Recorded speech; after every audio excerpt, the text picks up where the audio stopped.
4 centres des matériels, en tout cas pour produire ces intrants et mettre à disposition des producteurs. Aujourd'hui, nous sommes à la fin du projet et c'est quand même de bon ton qu'on se réunisse pour qu'on puisse voir l'ensemble des activités, en tout cas qui se sont déroulées durant ces 2 ans, et de voir les perspectives, ce qu'on doit encore améliorer, en tout cas pour mettre ces intrants vraiment à disposition de nos producteurs, en tout cas pour faire vraiment évoluer l'agroécologie au niveau national. Un honneur, un plaisir immense de vous accueillir. Et donc vous avez le mot du président qui est là, vous le voir dans la maison et qui vous transmet ses salutations. Ce projet qui est cher à l'agroécologie, la disponibilisation des intrants organiques, qui est un problème. Je me souviens bien, nous étions dans ces murs pour parler des alternatives au glyphosate. Les gens nous ont posé des questions. Vous nous refusez de mettre ces produits. Qu'est-ce que vous nous proposez? Qu'est-ce que vous proposez pour remplacer ce que vous interdisez? Donc, c'est de là qu'est né ce projet. C'est une phase des questionnements que tous les agroécologistes se posent. Donc, c'est une première proposition qui est venue en termes d'intrants organiques que nous avons voulu faire au niveau de chaque région. Nous avons fait une première expérience en production d'intrants organiques et le compost enrichi. Et nous avons mis à côté aussi le biogaz. Le biogaz nous permet d'avoir un peu de gaz. Nous avons fait des systèmes où on peut avoir au moins 2 mètres cubes. Un bananier est différent des 3 autres. J'ai fait l'expérience, un cacaoyer, un bananier, un cacaoyer, un bananier, qui est clôturé, mais le projet continue. Je me dis, être aujourd'hui pour cet atelier de capitalisation, ça dépasse même, s'il y a un mot qui dépasse honneur, ça dépasse ça à notre niveau, au niveau de la PCFA. Au niveau du Togo, sur 13 projets qui sont sélectionnés dans les 19 pays, le Togo a eu 3. C'est pour dire qu'il y a le RENAT, il y a Régipat Central et Inades Formation. Tous ceux qui ont, au Togo, on a eu plus de 60 projets. Tous ceux qui ont soumis individuellement, il y avait jusqu'à 8 projets qui étaient présélectionnés. Mais quand on a demandé l'avis de la PCFA, puisque le réseau phare n'est pas dans ces pays, quand on demande l'avis, au fait, comment on réfléchit? Si c'est un réseau qui fait là, ça aura des répercussions sur plusieurs acteurs. Nous, on a donné nos arguments. Nous n'avons pas choisi les projets. Mais c'est comme ça que le réseau phare a choisi les 3 projets. Donc, félicitations au RENAT et bonne suite pour d'autres projets, pour la mise à échelle. Je vous remercie. C'est une étape importante. Avec ces succès, il y a ce volet de faire la promotion de l'agroécologie qui rentre dans la ligne droite de ce que le ministère, bien le gouvernement veut, qui est de faire de l'agriculture un secteur à forte valeur ajoutée. Cette belle expérience puisse se pérenniser dans l'avenir. Bon atelier à nous tous.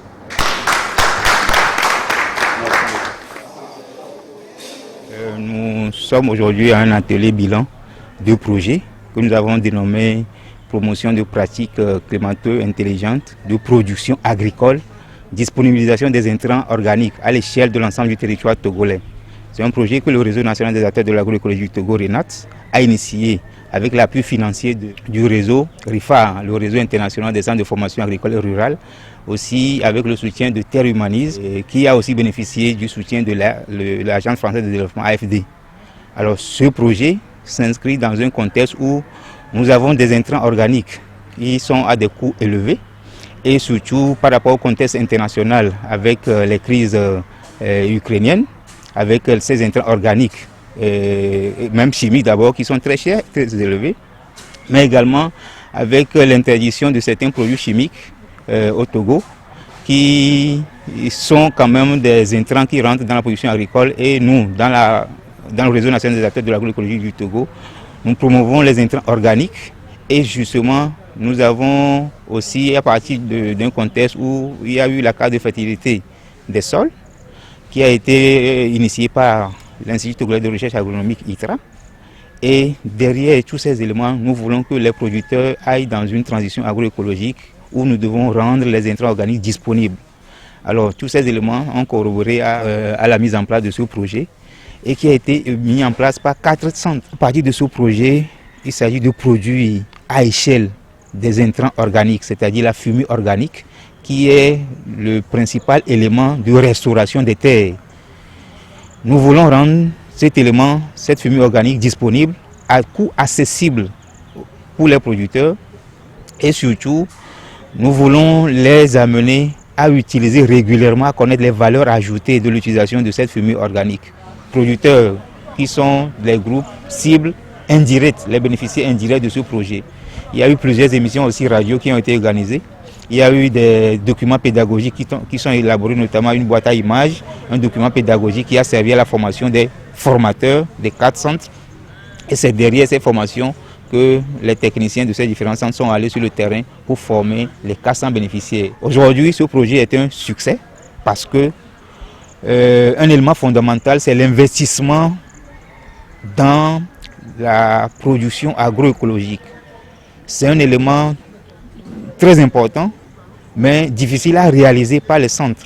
Mais à travers ce projet, nous pouvons estimer que cet investissement, parce que construire un biodigesteur de 6 mètres cubes, avoir un composteur modélisé, avoir des brailleurs, tout ce matériel, ce n'est pas aussi aisé pour ces centres. Mais à travers ce projet, nous avons quand même pu mobiliser ces ressources, nous avons quand même pu faire cet investissement. Et c'est aujourd'hui un acquis pour ces différents centres. Derrière, il y a eu la production de la fumée organique et aussi le coût de vente, le prix de vente de cette fumée organique qui est de 50 francs le kilo en moyenne. Autrement dit, nous avons sur 50 kilos de fumée organique, vous avez un coût accessible pour le paysan comparativement aux autres intrants, aux autres composés qui sont vendus sur le terrain. Nous n'avons pas les chiffres estimés en termes de production. Je veux parler des 500 tonnes. Mais nous sommes autour de 340 tonnes l'année. Et ce qui n'est pas rien parce que derrière ce projet, il y a eu quand même quelques difficultés en matière de mobilisation de matières premières. La pénibilité du travail de retournement de ces intrants, de ces matières premières dans le composteur, ces 2 facteurs ont fait que nous n'avons quand même pas pu atteindre le volume de production estimé. Mais nous estimons aujourd'hui que c'est un succès parce que les centres ont quand même gagné en renforcement de capacité en matière de production de fumée organique, gagné en investissement et aussi gagné en visibilité à travers la production et la commercialisation qui sont faites et aussi les émissions radio qui sont faites sur l'ensemble du territoire. Et nous profitons aussi de cet atelier bilan pour remercier tous les partenaires qui nous ont soutenus, notamment d'abord le partenaire phare du réseau, Terre Humanise, mais également le partenaire RIFA, le réseau international des centres de formation agricole et rurale, et également l'Agence française de développement qui couvre entièrement ce projet à travers son financement. Nous constatons de nos jours que les effets du changement climatique sont palpables et ne sont plus à démontrer. Mais qu'est-ce qu'il faut faire pour atténuer et progressivement faire changer les choses?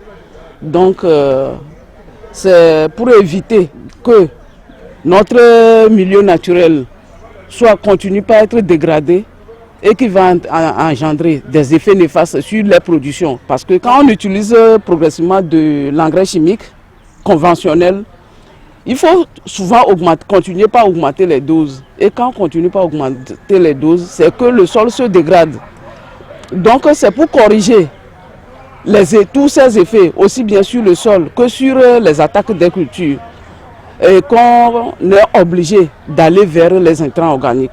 La situation actuelle, c'est que, vu les effets que les produits, les fertilisants ou bien les intrants conventionnels ont, les effets négatifs qu'ils ont eus sur les sols, l'environnement, tout, c'est ce qui amène maintenant les partenaires à accompagner la mise en œuvre des projets qui contribuent à atténuer progressivement ces effets et à amener les producteurs à avoir des produits sains. Tout ce qu'on utilise comme les produits chimiques ont des effets néfastes, non pas seulement sur le sol, mais aussi sur la santé des humains, parce qu'on retrouve les résidus de ces produits dans les produits finis qu'on consomme. C'est le lieu aussi de remercier les partenaires de ce projet de RENAT, le réseau phare international, et leur partenaire qui est là, Terre et Humanisme. C'est important de les remercier parce que s'ils n'ont pas donné ce coup de pouce, on n'aura pas ces résultats aujourd'hui qu'on apprécie énormément. Donc l'appréciation par rapport à ce projet, bien, je pense que ce projet est salutaire et à voir les premiers résultats qui en sortent, on peut déjà se réjouir parce que les premiers résultats sont là. Des acteurs ont adopté l'agroécologie. Les acteurs ont appris comment fabriquer les intrants agroécologiques à partir des déchets ménagers ou des cultures. Et les résultats sont déjà là sur le terrain.